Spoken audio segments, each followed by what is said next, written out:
Hai Iwel Sastra, jumpa kembali di channel Cerdas Aksi bersama Iwel Sastra. Dalam kunjungannya ke Makassar, Gubernur Jawa Tengah Ganjar Pranowo mendapatkan teriakan. Tapi teriakannya bagus, Presidenku. Episode kali ini kita tidak khusus membahas tentang Ganjar Pranowo. Kita membahas tentang teriakan Presidenku. Ini bukan saja dialami oleh Ganjar Pranowo. Beberapa hari yang lalu, Menteri Pertahanan Prabowo Subianto dalam sebuah kunjungan juga mendapatkan perlakuan yang sama. Prabowo Presiden. Dan beberapa hari yang lalu juga dalam sebuah acara, Gubernur DKI Jakarta Anies Baswedan juga mendapatkan teriakan Anies Presiden. Para idola bakal calon presiden ini di mana-mana sudah meneriakkan Presidenku, Presidenku, Presidenku. Seolah-olah Pilpres sudah dimulai kampanyenya atau kampanye Pilpres sudah dimulai lebih awal.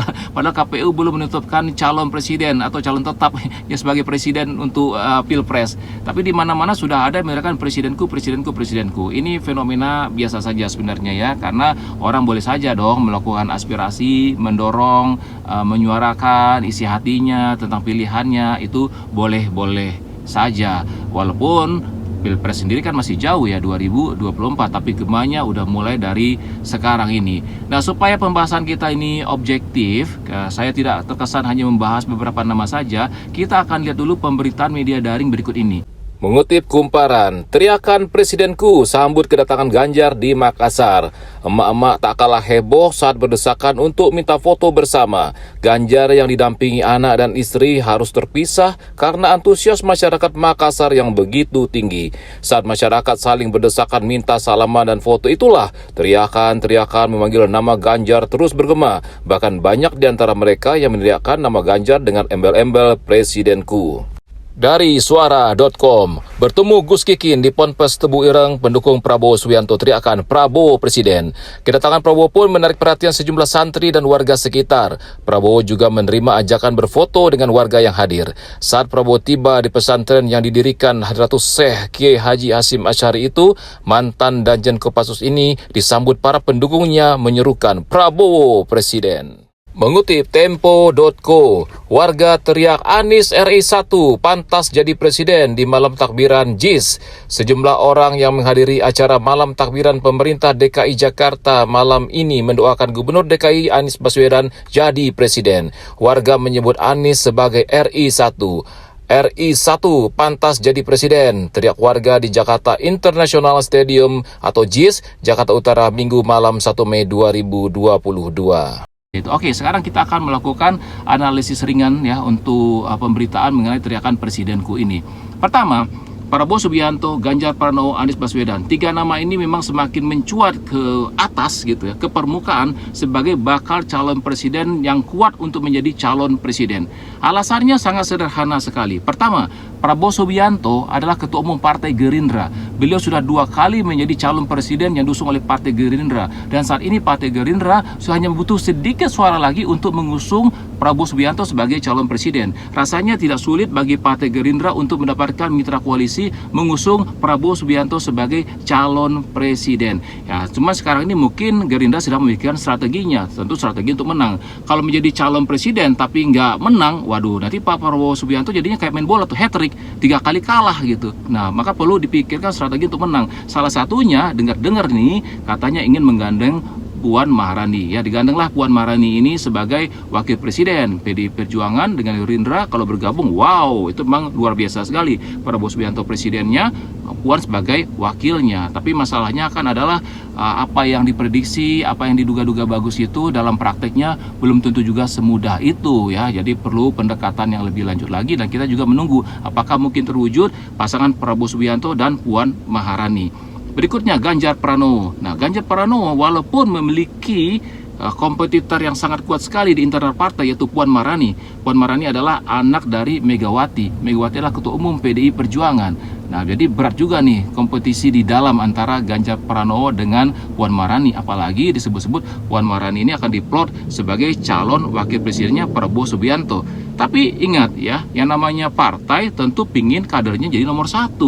Kalau nanti dihitung-hitung, dilihat pada realitas di lapangannya, bukan hanya hasil survei, Ganjar Pranowo memiliki kemungkinan besar untuk menang lebih besar atau memiliki benefit yang lebih besar untuk partai, maka bisa saja nanti Ganjar Pranowo yang akan diusung oleh PDI Perjuangan sebagai calon presiden. itu memungkinkan saja. Jadi peluang Ganjar Pranowo untuk diusung oleh PDI Perjuangan masih sangat besar sekali, karena selama ini dari hasil survei Ganjar Pranowo masih bagus, dan lihat juga realitas di lapangan selama ini sambutan publik juga bagus. Jadi memungkinkan saja nanti PDI Perjuangan mengusung Ganjar Pranowo. Dan kan sudah punya pengalaman, Ibu Megawati adalah seorang negarawan. Pada Pilpres 2014, 2019, Ibu Megawati mengalah, memberikan kesempatan pada Jokowi maju sebagai calon presiden. Ini bisa saja terjadi nanti Puan Maharani mengikuti jejak ibunya, mengalah dengan memberikan kesempatan pada Ganjar Pranowo untuk diusung PDI Perjuangan sebagai calon presiden.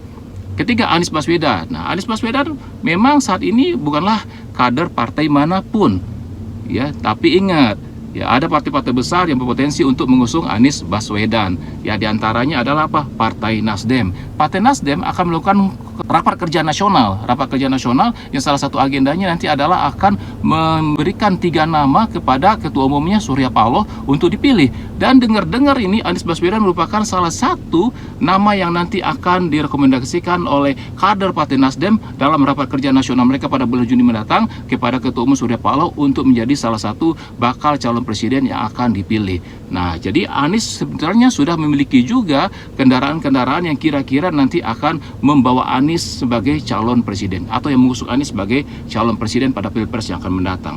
Nah, kalau seandainya Nasdem kemudian mengusung Anies, kalau dilihat nanti realitas di lapangannya, misalnya Ganjar udah dusung PDI Perjuangan, kemudian Nasdem pingin mengusung calon yang lain, akhirnya pilihannya pada Anies, rasanya Nasdem juga tidak susah untuk mendapatkan mitra koalisi agar suara mereka cukup untuk mengusung Anies sebagai calon presiden.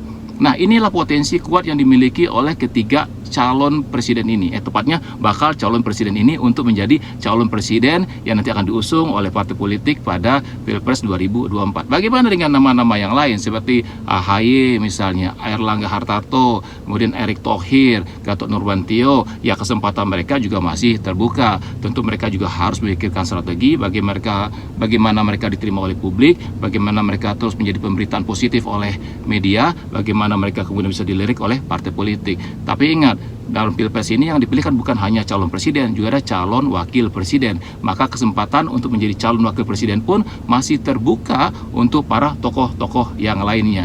Yang penting sekarang yang harus diingat adalah Pilpres itu masih lama, gaungnya udah dari sekarang. Perubahan bisa saja terjadi pada saat apapun, pada kapan-kapan bisa terjadi perubahan. Dan analisis yang terjadi sekarang ya untuk membaca peta politik yang ada sekarang ini. Semuanya bisa berubah, masih ada kemungkinan untuk berubah. Peta politik masih bisa berubah. Analisis yang dilakukan sekarang ini ya untuk membaca peta politik sekarang ini ya sebagai bayangan kira-kira yang terjadi ke depannya. Tapi ke depan itu bisa saja berubah setiap saat, tergantung dengan ya macam-macam lah ya. Politik itu tidak mutlak, dan dia baru akan bisa ditebak, baru pasti kalau para calon ini sudah didaftarkan di KPU dan sudah menjadi calon tetap yang ditetapkan oleh KPU. Tetap saksikan Cerdas Aksi bersama Iwan Sastra, channel ini jangan lupa di subscribe.